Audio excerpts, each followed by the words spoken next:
Olá, tudo bem?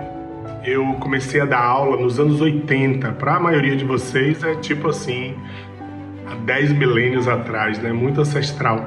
E era muito comum na época, nas provas, que a gente colocasse mensagens para os alunos, assim, para abrir a prova, mensagens encorajadoras e coisas desse tipo. E me lembro de uma frase que eu repetia muito, mandava muito para meus alunos, que era assim: que bem você fez hoje? Ou alguma coisa parecida. Quantas pessoas você tocou positivamente no dia de hoje?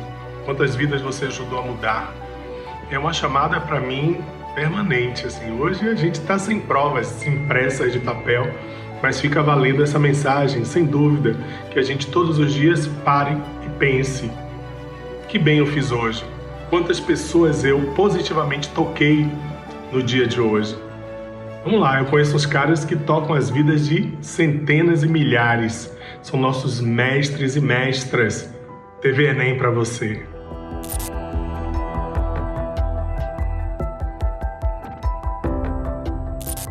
Fala galera, tudo bem? Aqui quem está falando é o professor Rodrigo Moreira. Sou professor de Química e falo diretamente aqui da cidade de Feira de Santana, Bahia, para você que nos assiste aí.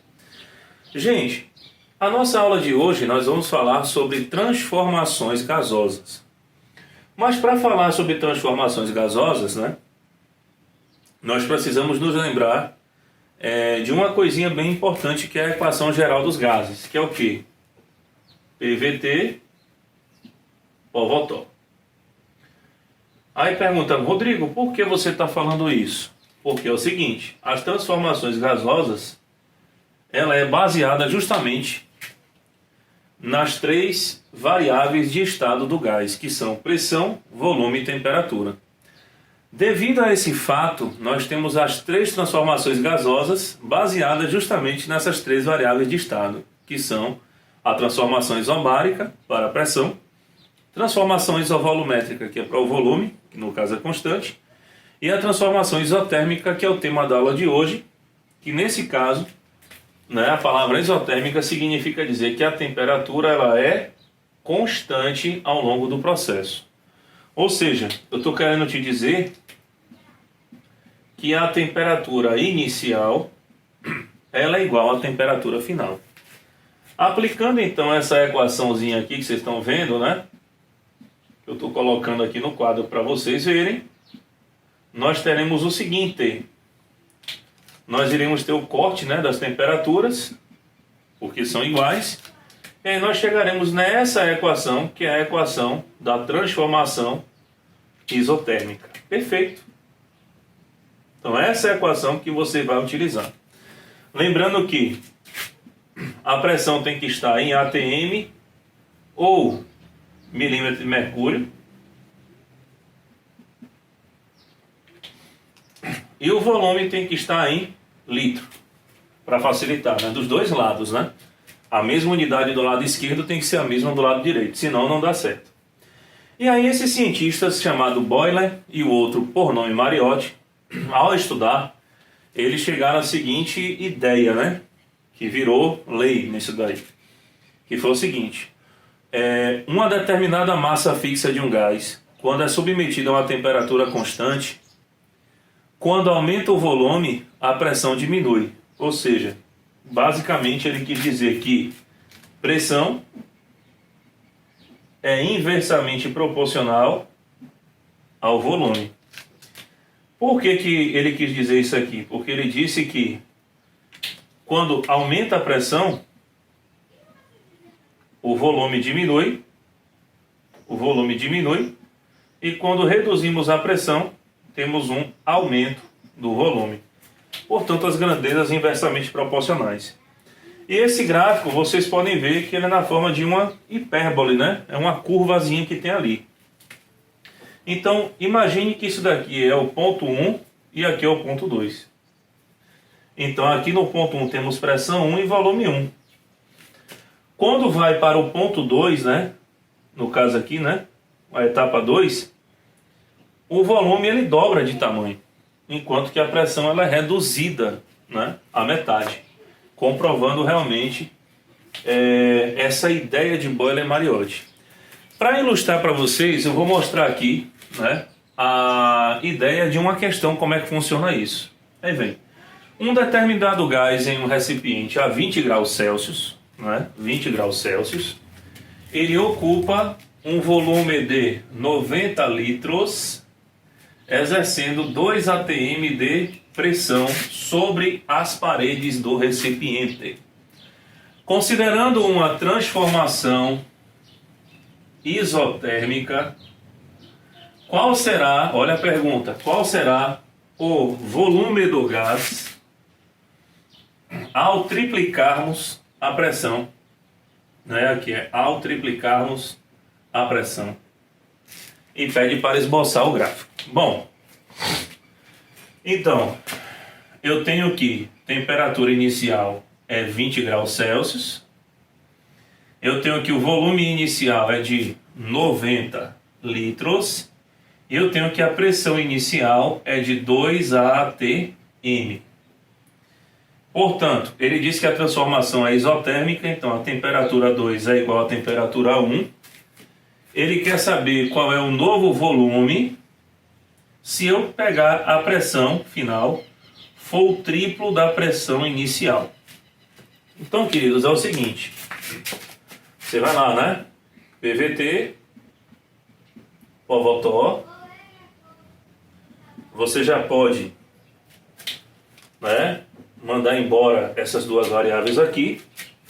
E aí, como é o triplo, né? 3 vezes 2, 6 atm.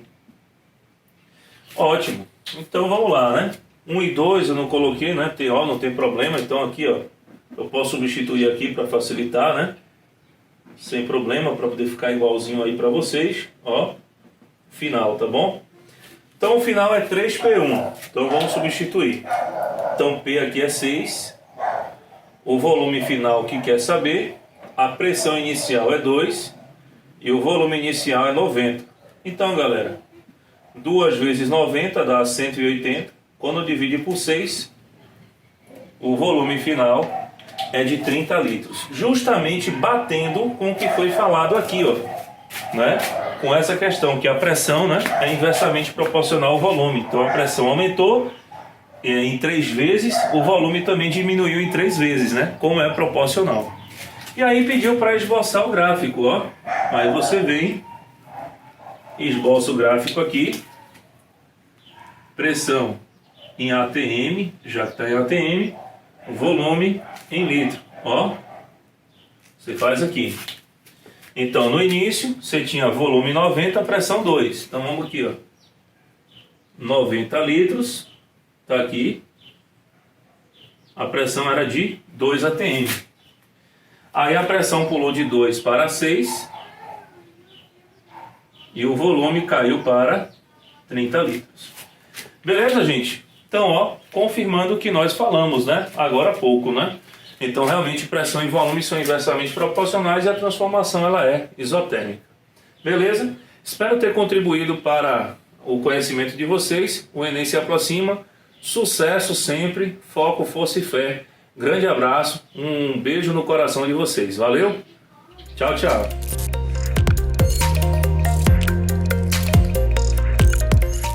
Olá, eu sou Carol Silveira, professora de redação, e na nossa aula de hoje nós vamos falar sobre desvios gramaticais recorrentes nos textos de vocês. Bom, você já deve saber que o seu texto é avaliado sempre em 5 competências no Enem e que cada uma dessas competências vale 200 pontos. Por que é importante falar isso? Primeiro, que uma pessoa que tem muitos desvios gramaticais, ou seja, que tem dificuldade de adequar a sua escrita à norma padrão da língua portuguesa, geralmente tem a sensação de que, se eu errar muito vírgula no Enem, automaticamente eu zerei a prova, eu não vou conseguir uma média boa, isso vai afetar toda a conjuntura, e não é bem assim. Na verdade, o Enem tem toda uma estratégia de correção de modo que os elementos que são cobrados de você na escrita, eles ficam bem equilibrados a nível de pontuação, que é o que nos interessa, né? Tira ponto, não tira ponto, dá mais ponto, dá menos ponto. Eu sei que você se preocupa com isso. Bom, no caso do quesito gramatical, que é a sua competência de número 1, assim como nas outras competências que avaliam adequação ao tema, elementos coesivos, estratégia argumentativa e proposta de intervenção, os seus erros gramaticais, ainda que sejam muitos, então assim, se você tem muita dificuldade em acentuação, em vírgula, em escrita de algumas palavras, ainda assim você pode tirar uma nota boa no Enem, porque você pode errar muito e você só vai perder até 200 pontos.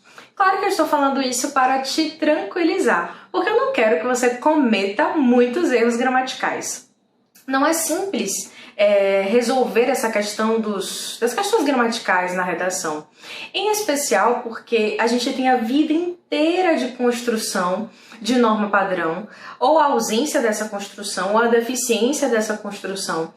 E sanar isso em uma aula, em alguns minutos, ou de uma forma mágica, é meio complicado. Mas eu vou dar algumas dicas para vocês, sobretudo observando os erros que vocês mais cometem, por isso que são os erros mais recorrentes, tá bom? Bom, a primeira coisa é que eu sempre observo quando os meus alunos trazem textos e redações para mim, que quando eu sinalizo alguns erros de acentuação mesmo gráfica, você esqueceu de colocar um acento agudo em uma palavra ou um acento circunflexo em outra, normalmente isso acontece por falta de atenção e revisão. Então, uma estratégia simples que vai ajudar você a evitar erros gramaticais é, sempre que você terminar de escrever o seu texto, você lê com muita atenção esse texto, sempre tentando observar e lembrar desses elementos, tá? Uma outra dica muito importante é que você revise a questão do novo acordo ortográfico. Sério, Carol, novo acordo ortográfico, eu preciso saber isso? Eu pensava que isso era um conteúdo que só seria cobrado na prova de língua portuguesa. Mas redação também é uma prova que avalia o seu domínio, né? A sua eficiência no sentido de adequar o seu texto à norma padrão. Então sim, em redação você também é avaliado quanto à gramática. Quando eu digo revisar o novo acordo ortográfico, não quer dizer que você tem que decorar tudo aquilo, não. Mas quer dizer que você tem que transformar aquilo em um banco de informações pontuais para aquilo que você mais utiliza. Como assim? Por exemplo, uma palavra que a gente utiliza muito em redação é ideia. O acento de ideia, de acordo com o novo acordo, sendo bem redundante e mais precisa, caiu. Então, é importante que você não coloque esse acento, porque se você colocar, embora em algum momento da história esse acento já tenha sido aceito, a gente não vai considerar e isso vai acarretar perda de pontos. E outra coisa interessante também é você salientar, e aí já estou unindo dica 2 com dica 3, que é você observar que existem, sobretudo, palavras com acento circunflexo, aquele chapéuzinho, que esse acento caiu de uma vez por todas. Em outras palavras, esse acento permanece, então é muito comum vocês fazerem confusão sobre isso. Por exemplo, quando você tem vogal duplicada, como acontece na palavra vou e na palavra vem, no sentido de enxergar, né? Vem no sentido de enxergar, que esse é está duplicado, e em vou, que esse o está duplicado, esse acento circunflexo que existia nessas duas palavras não existe mais. Contudo, na palavra vem, no sentido do verbo vir, e na palavra tem, no sentido do verbo ter, esse acento ele continua sendo usado e é muito importante que você coloque, porque não só é uma questão de acentuação, mas sobretudo é uma questão de concordância. Então, se eu digo assim, o Brasil tem problemas. O Brasil, sujeito singular, tem problemas, esse tem não tem acento circunflexo. Mas se eu digo as escolas têm problemas, quando eu digo as escolas, plural, tem plural, esse acento é necessário porque ele marca o plural. E a mesma coisa acontece com vem. Então, se eu digo no verbo vir, tá? Se eu digo assim, ela, singular, vem para a aula, não coloco acento circunflexo, mas se eu digo eles vêm para a aula, eles, plural, vêm com acento circunflexo. Ou seja, essa dica é muito importante porque é um erro muito recorrente que vocês cometem quando o assunto é competência 1, né? Então vocês perdem pontuação por causa disso. E não tem necessidade nenhuma, não é mesmo? Outro erro muito recorrente é que vocês colocam mais ao invés de mas. Lembrando que mas, sem i, é um conector adversativo, pode ser substituído por porém, contudo, todavia, entretanto, e expressões como em contrapartida, por outro lado. Enquanto que o mais, com i, é no sentido de intensidade. Então, como a gente utiliza muitos conectores, né, em redação, é muito importante que vocês atentem a isso para não cometer esse erro de maneira exagerada. Além desses elementos, lembrando, gente, que eu estou falando erro, mas quando eu digo erro é porque está em desacordo com a norma padrão. Não existe, obviamente, um único jeito de se falar ou de se escrever. Eu mesmo, durante a aula, posso utilizar várias palavras, né, que a gente não consideraria de acordo com a norma padrão, como tô, pra. Isso são variantes, né? Mas não tem problema nenhum. Mas quando o assunto é redação para o Enem, sim, é importante que você atente à norma padrão, porque é exatamente isso que é exigido na sua competência de número 1. E por último, que eu acho que é muito importante para você que vai fazer redação, é atentar aos vícios de linguagem. Nós temos muitos vícios de linguagem que são recorrentes nas nossas redações, nos nossos textos, só que eles são pertencentes à oralidade. Então, quando a gente vai passar o nosso texto para a escrita, e uma escrita formal, né, com uma exigência toda formal, de acordo com o Enem, é importante a gente ter cuidado com esses vícios, tá? Então, por exemplo, essas abreviações, tá ao invés de está, pra ao invés de para, que mais? Viu, né? Funções fáticas, por exemplo, viu, né, certo? Esse tipo de elemento a gente não utiliza em redação. E um vício de linguagem que eu observo muito nos textos também é quando a gente faz assim, locuções verbais com o verbo acabar ou terminar. Então, se você diz violência acaba gerando violência, falta de educação termina gerando falta de educação. Isso não deve ser feito, deve ser violência gera, ao invés de acaba gerando, tá? Falta de educação traz falta de educação, gera e não termina gerando, tudo bem? Então, observe sempre se você está adequando a formalidade do seu texto, porque com certeza isso vai te ajudar a não perder tanto ponto na competência de número 1, tá bom? No mais, revisem sempre gramática, assistam sempre às aulas de língua portuguesa, sobretudo no que diz respeito a diferenciar a linguagem denotativa e conotativa, para que você não utilize a linguagem conotativa no seu texto, mas sim denotativa. E não esqueça de sempre revisar, porque, como disse, às vezes não é nenhum erro ou um desvio por falta de conhecimento, às vezes é por falta de atenção. Eu espero ter te ajudado e até a próxima aula!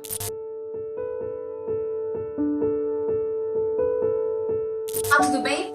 A dica que eu vou trazer hoje vale ouro para sua prova do Enem e diamante para sua vida acadêmica. Isso porque eu vou falar sobre retórica. E se você aprender a dominar as técnicas da retórica, você vai fazer bem não só a redação dessa prova que te faz entrar numa universidade federal, uma universidade pública, mas também vai poder fazer boas redações, boas dissertações e bons textos para o resto da sua vida acadêmica, tanto na faculdade quanto no mestrado, no doutorado e por aí vai. A retórica é uma ciência muito antiga, data lá de muitos anos antes de Cristo, na verdade na época da Grécia Antiga, e é considerado o pai da retórica Aristóteles, o filósofo grego. A partir dele, vários outros seguiram nessa linha e até hoje em dia as maiores universidades do mundo, como Harvard nos Estados Unidos, ensinam matérias, fazem cursos rápidos para os seus alunos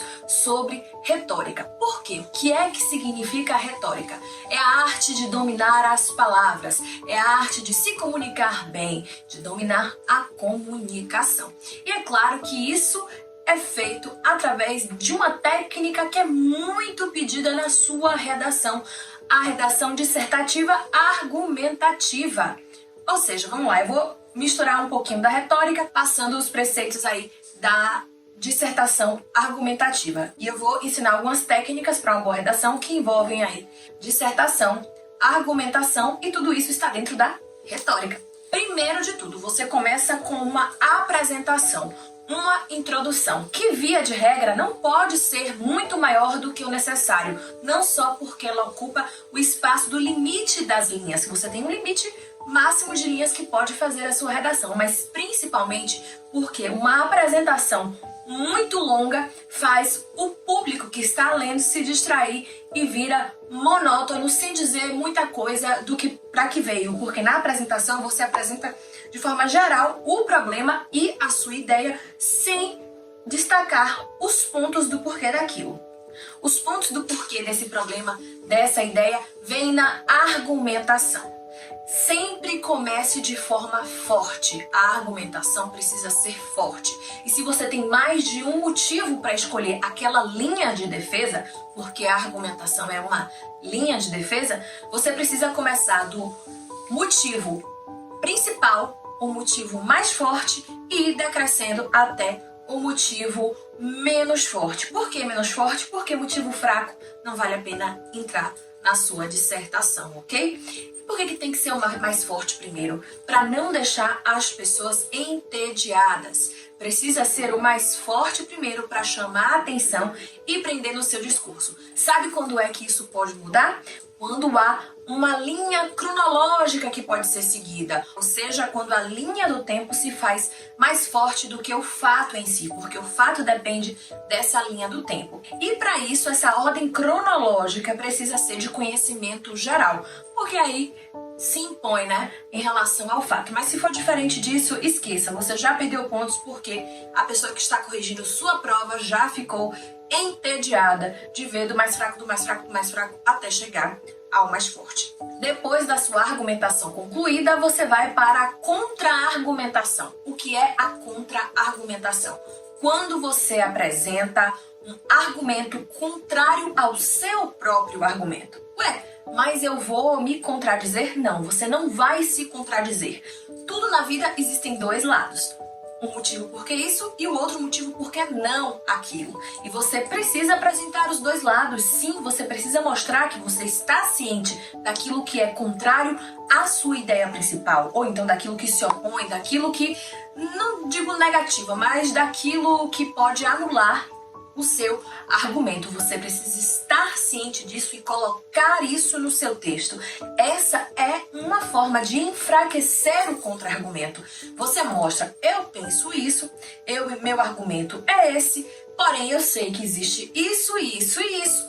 E por fim, após o seu contra-argumento, você justifica o seu argumento, dizendo por que ele é mais válido do que o contra-argumento. Você diz por que ele impera, por que ele é mais importante. E aí, por exemplo, pode apresentar soluções se você está falando de um problema social, por exemplo. Agora, lembrando que o argumento, o contra-argumento e também a sua justificativa do argumento precisam ser fortes. Sempre comece forte, termine forte lá embaixo na sua justificativa, mas também precisa ser, se possível, o que é na maior parte dos casos, ser baseado em fatos reais, históricos, concretos, baseados na lei. Por isso que é tão importante a gente conhecer atualidades, a gente conhecer as leis de assuntos que são incomuns à sociedade. Existe tanta coisa que está no direito e fala diretamente da nossa vida, não só em sociedade, mas nossa vida privada, só que comum no dia a dia. E é importante que a gente conheça tudo isso, inclusive entenda de política também, por exemplo, para poder construir bons argumentos, contra-argumentos e justificativas de argumentos. Dessa forma fica muito mais difícil você enfraquecer a sua ideia principal, fica muito mais difícil você errar e ser até desmentido, que seria, no mínimo, um vexame e uma nota baixa na sua redação do Enem. Para finalizar a sua boa dissertação, a sua boa retórica e fechar com chave de ouro, Não use essa frase na sua redação, porque esse é um jargão e não cai muito bem usar jargão e nariz de cera. Você tem que fazer uma boa conclusão, que é um resumão do seu argumento, um resumão da sua ideia, mas não se repetindo. É um resumão só para deixar claro o que você pensa, deixar claro qual é a linha e também qual a solução daquele problema, mas sem se repetir. De preferência, não use frases de efeito já conhecidas das pessoas, mas use efeito, deixe impacto naquele que vai ler a sua redação de uma forma geral e principalmente a sua conclusão. Espero que isso te ajude para a vida. Boa prova e boas redações, boa comunicação daqui para frente. Tchau, tchau.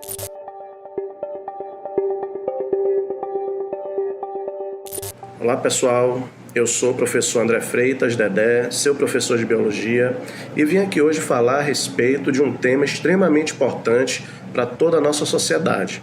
Estou falando do saneamento básico. O saneamento básico que é essencial para o desenvolvimento humano, é essencial para a manutenção da nossa saúde também. Tá? O saneamento básico consiste de uma série de ações e medidas governamentais que visa promover a distribuição de água potável, o tratamento de água, o manejo dos resíduos sólidos urbanos, o tratamento do esgoto doméstico, a despoluição de rios, enfim. O saneamento básico, ele é essencial, é um serviço essencial, tá? E ele, quando não é realizado de forma efetiva, ele acaba proporcionando a manutenção de doenças extremamente antigas, como verminoses, como parasitoses diversas e também doenças que têm vetores como mosquitos.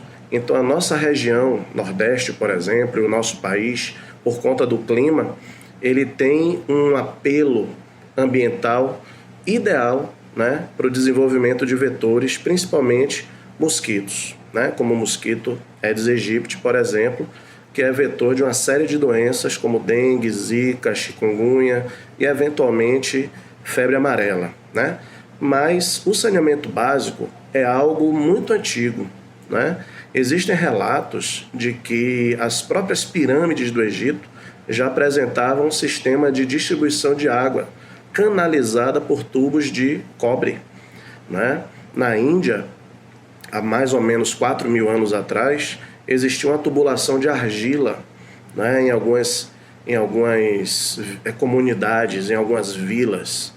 Isso mostra que há algum tempo a humanidade vem tentando promover uma espécie de cuidado maior à sua população. Na Grécia também existem relatos de manejo do lixo e da distribuição de água.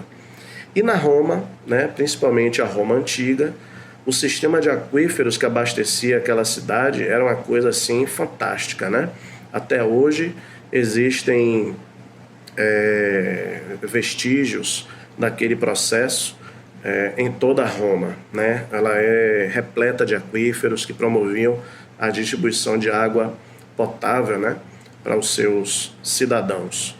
Mas a partir ali da Idade Média, por algum motivo, principalmente a queda do Império Romano, fez com que o conhecimento científico, muitas vezes relacionado ao saneamento básico, ficasse restrito aos mosteiros.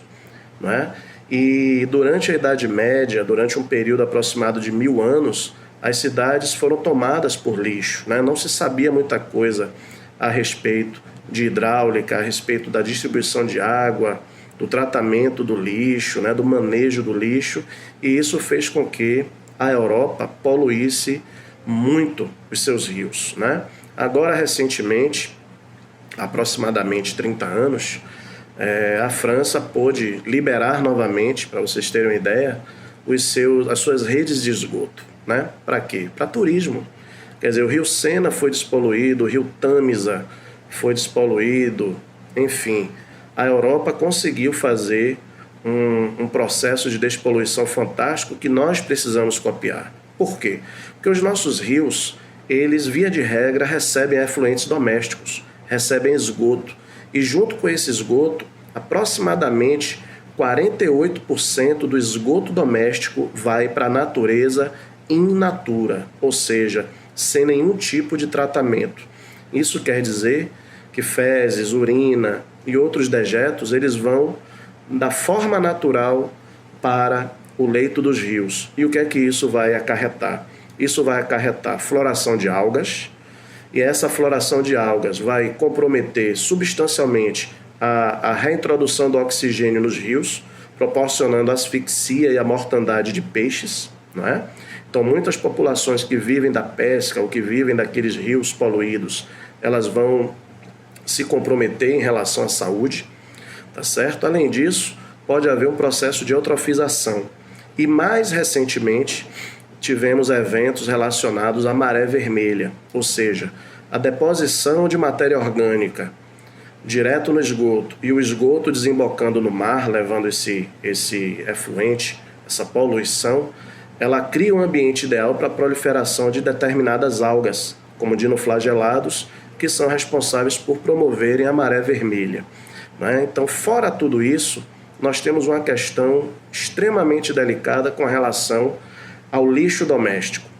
Muitas cidades brasileiras ainda têm lixões a céu aberto, ou seja, não estão cumprindo as leis federais, né, que determinam a instalação de aterros sanitários, né? Por quê? Porque o lixão a céu aberto nada mais é do que lançar em um determinado terreno todo o lixo de uma cidade.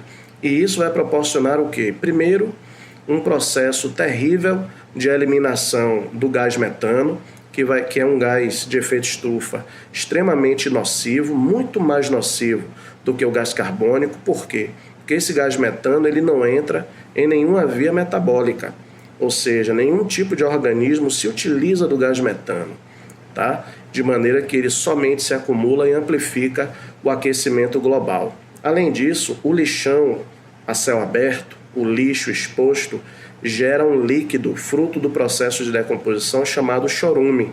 E o chorume, quando é drenado para o solo, ele acaba chegando, atingindo lençóis freáticos, né? E ao atingir lençóis freáticos, ele pode comprometer a saúde de populações que se utilizam daquela água usando, por exemplo, poços artesianos, né? Então, a questão do chorume, a questão dos vetores de doenças, né? O lixão a céu aberto, ele é um ambiente perfeito para o desenvolvimento de vetores como ratos, que vão levar para as cidades a leptospirose, não é? Infecções bacterianas diversas, moscas e baratas, enfim. O manejo do lixo ele é fundamental. No aterro sanitário, há a possibilidade de nós separarmos os tipos de lixo, contribuindo com a reciclagem e proporcionando renda para uma parte da população. Na verdade, nós podemos enterrar, né, ou aterrar aquele lixo e ele vai ser protegido com a manta impermeabilizante que impede que o chorume seja drenado para o solo. Nós podemos, ao contrário, retirar o chorume depois e utilizá-lo como biofertilizante. Nós podemos utilizar o gás metano canalizado nos aterros sanitários para produzir energia elétrica em usinas termoelétricas instaladas no próprio aterro, não é verdade? E contribuir com a questão do crédito de carbono, ou seja, nós podemos ganhar dinheiro com o lixo que nós recolhemos. Então é essencial que a gente preste atenção a essas situações que foram descritas, principalmente porque uma série de doenças continuam sendo perpetuadas em nossa sociedade por conta desse descaso governamental. Estou falando aí dos casos de verminoses como a cisticercose, a esquistossomose, barriga d'água, na verdade que tem no ambiente aquoso ou no ambiente aquático, não é? Os ciclos de vida iniciais do seu agente etiológico, tá? Enfim, uma série de doenças como disenterias bacterianas, né? São as chamadas disenterias bacilares, a própria cólera, né? São problemas que são ainda colocados à nossa sociedade, e nós temos esse desafio, não é? Desenvolver uma noção de sustentabilidade com relação ao nosso lixo, promovendo a própria educação doméstica para que a gente de casa a gente já comece, né, de certa forma, a contribuir com a separação desse lixo e exigindo e cobrando dos nossos governantes ações efetivas, né, para o desenvolvimento das práticas de sustentabilidade e de saneamento, porque elas são essenciais para o desenvolvimento do nosso país. Sem o saneamento básico, dificilmente a gente consegue extirpar uma série de doenças da nossa sociedade. E só para lembrar você, a cada R$1 que é investido em saneamento básico, nós conseguimos economizar R$5 em saúde. Então, saneamento é urgente. Beijo do Dedé, papá!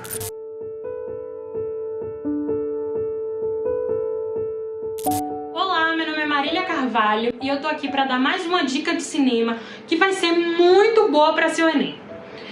Motivada por todas essas situações de manifestos, protestos que aconteceram por conta da morte do George Floyd, eu decidi indicar um filme chamado O Ódio que Você Semeia. O título é motivado por uma frase de uma música de Tupac, que foi um rapper americano muito famoso nos anos 90. A obra conta a história de Star, que desde pequena ela foi treinada pelo pai de como é ser uma afro-americana e como viver na sociedade dessa forma. E um dia, já adolescente, ela é testada disso. Numa batida policial, enquanto ela está no carro com um amigo, a polícia para eles e começa a fazer uma abordagem não muito correta. E o amigo, ela age da forma que foi treinada, bota as mãos à frente, não reage, mas o amigo, desconfortável com aquilo, começa a agir de forma displicente. Sai do carro, bota as mãos, mas mesmo assim não aceita. E num ato, ele bota a mão dentro do vidro para pegar uma escova, o policial interpreta mal e atira nele. Ele acaba morrendo por causa de uma escova de cabelo. E aí o filme vai falando sobre questões raciais, sobre racismo, contra estigmas que ainda são extremamente arraigados dentro da sociedade americana. Se você for parar para pensar, eram meados do século XX e ainda existiam políticas segregacionistas, que pessoas bebiam em bebedouros diferentes, andavam em ônibus diferentes. Então é um filme que não fala sobre 2018, de onde o filme foi encontrado. Ele fala sobre o que está acontecendo. Tem frases que a gente está vendo hoje em dia nas redes sociais, como vidas negras importam, que são reproduzidas no filme. Ou seja, isso não é de agora. Isso sempre aconteceu. Não é para te incomodar agora, é para te incomodar sempre, independente da cor da sua pele. Você sendo branco, negro, isso tem que te incomodar porque você é humano. Tchau, tchau, gente.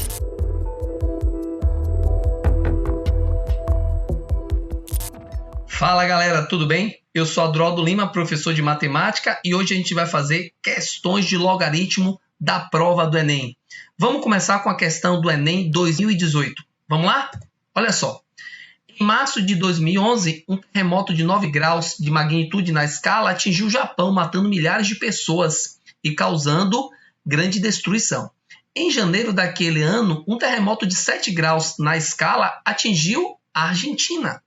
A magnitude de um terremoto medida pela escala é dada por essa relação. Você não é obrigado a saber essa relação, tá?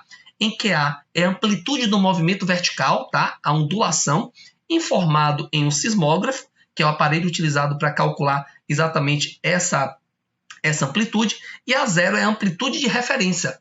Ainda lembrando que o log representa o logaritmo na base 10.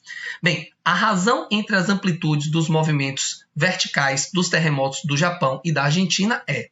Galera, é o seguinte, o que ele está pedindo para a gente é a razão entre as amplitudes. Se você quiser colocar aqui, ó, fica muito legal. Olha só, vamos colocar aqui, ó. Ele quer a razão entre a amplitude do Japão e da Argentina. O problema é que eu ainda não tenho essa amplitude. O que é que eu vou fazer? Eu vou pegar essa relação aqui, ó. Eu vou pegar essa relação que ele nos deu, que essa relação aparece, na relação aparece a amplitude, e vou dar um jeitinho para isolar essa amplitude. Da seguinte maneira, olha só.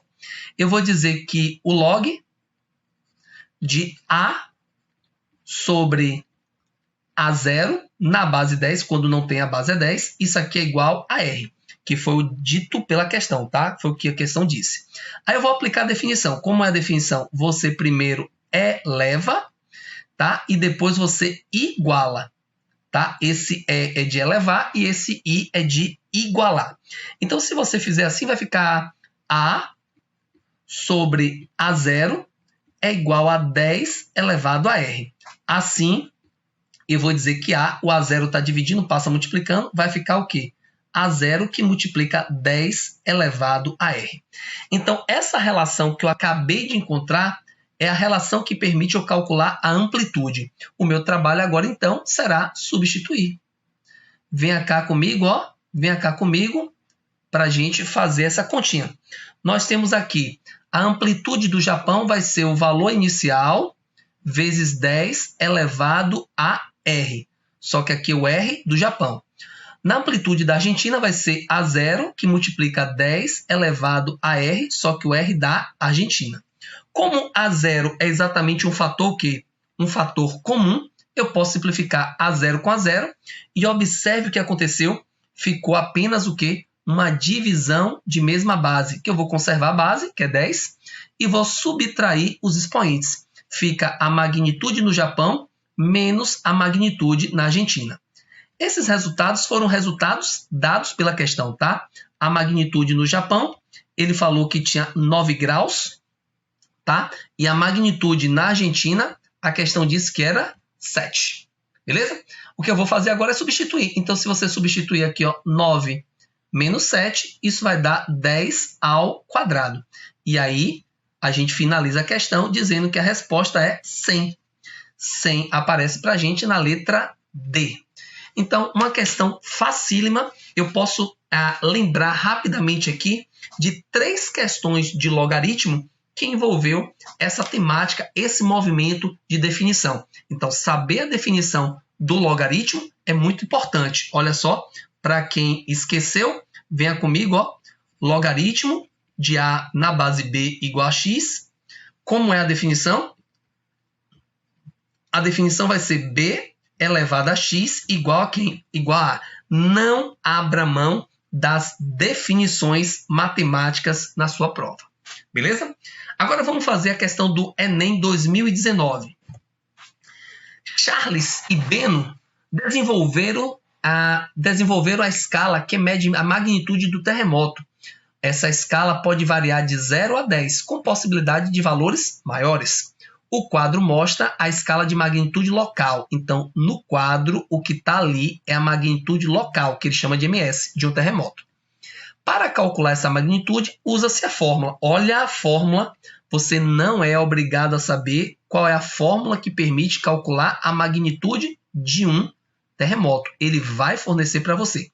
Detalhe da fórmula é que tem um logaritmo e a base é 10, tá? Ele ainda diz que A é a amplitude, vamos aqui destacar, tá?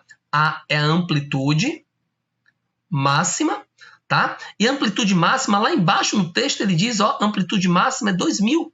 Então, ele já está informando, são coisas que eu vou usar para substituir, tá? E F, ó, F é a frequência, tá? E a frequência ele também deu, ó. Então, ele deu a amplitude e deu a frequência. O que é que ele quer? De acordo com os dados fornecidos, o terremoto ocorrido pode ser descrito como... Gente, para você descrever o terremoto, tá aqui na tabela, gente, não tem magia, ó. Para você descrever o terremoto, tá vendo? A descrição, ela tem que ser feita em pequeno, ligeiro, moderado, grande e extremo. Só que você só consegue se você souber quem? O valor de MS. Então, aqui, ó, eu vou pegar essa informação, vou usar os dados que ele me deu e vou descobrir qual é o tipo de terremoto com essas características. Beleza, então? Então, vamos lá. Olha só como é que vai ficar. MS vai ser igual a 3,3 mais o logaritmo de o valor de A, que é a amplitude, ele deu 2000, tá? E o valor da frequência, ele deu também 0,2. Ok?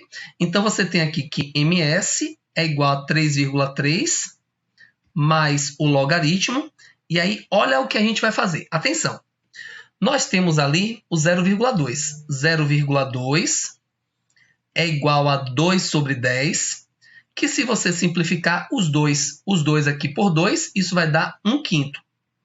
Tá? Então, no lugar de 0,2, eu vou botar aqui, ó, 1/5. Isso vai me ajudar muito na hora que eu for o quê? Na hora que eu for simplificar. Olha só, esse 2.000 eu vou poder dividir com 5. 2.000 dividido por 5 é exatamente o 400, tá? E aí eu vou reescrever essa magnitude local assim, ó. Venha comigo, ó. A magnitude local vai ser 3,3 mais o logaritmo. Olha só, esse resultado 400 eu posso escrever assim, ó, 2 ao quadrado vezes 100, tá? E fazer assim é muito legal, porque eu tenho ali um produto, e se eu tenho um produto, eu vou separar ele como? Se eu tenho um produto, eu vou separar ele somando. Isso aqui vai ficar log de 2 ao quadrado mais o log de 100, tá? Quem quiser 100 pode botar 10 ao quadrado, tá? Imediatamente, esse 2 ele vai passar para frente, ó, multiplicando, tá? Esse 2, ó, passa para frente multiplicando. Então, a gente vai ficar com, vamos lá, a gente vai ficar com 3,3 mais 2 log de 2 mais 2 log de 10, tá? Como eu sei quanto é o log de 2, a questão deu, tá aqui no problema, ó, 0,3 é o log de 2. Então, esse valor aqui, ó, eu já sei que vai ficar 0,3. E log de 10 na base 10, eu também sei, isso aqui é 1, tá? Então, vamos aqui finalizar nossas contas. Nossas contas, então, ficariam assim, ó. 3,3 mais 2 vezes 0,3 é 0,6, mais 2 vezes 1 vai dar 2. Somando, 3,3 mais 0,3 mais 0,6 é 3,9, mais 2 vai ser 5,9. E agora, com essa magnitude local, a gente conclui que esse terremoto é moderado, o que vai dar a alternativa letra C. Então é isso, galera. Espero que tenham gostado e até a próxima. O bem que esses professores fazem vem do conhecimento, vem desse que é de todos o presente maior da vida, que é o saber, que é o conhecimento cotidiano. Eles compartilham isso com a gente todos os dias no TV Enem. E você vai reproduzir isso, vai divulgar, vai avisar seus amigos, vai espalhar essa onda, essa corrente do bem que é o TV Enem. Lembrem-se, nós estamos com a nossa plataforma tvenem.com.br, estamos no Instagram, @TVEnem, no YouTube, no canal do Escritório do Pensamento, tem lá uma playlist com todas as aulas do TV Enem e, claro, nas TVs a cabo e nas TVs abertas também. Paz e luz para vocês, vamos em frente.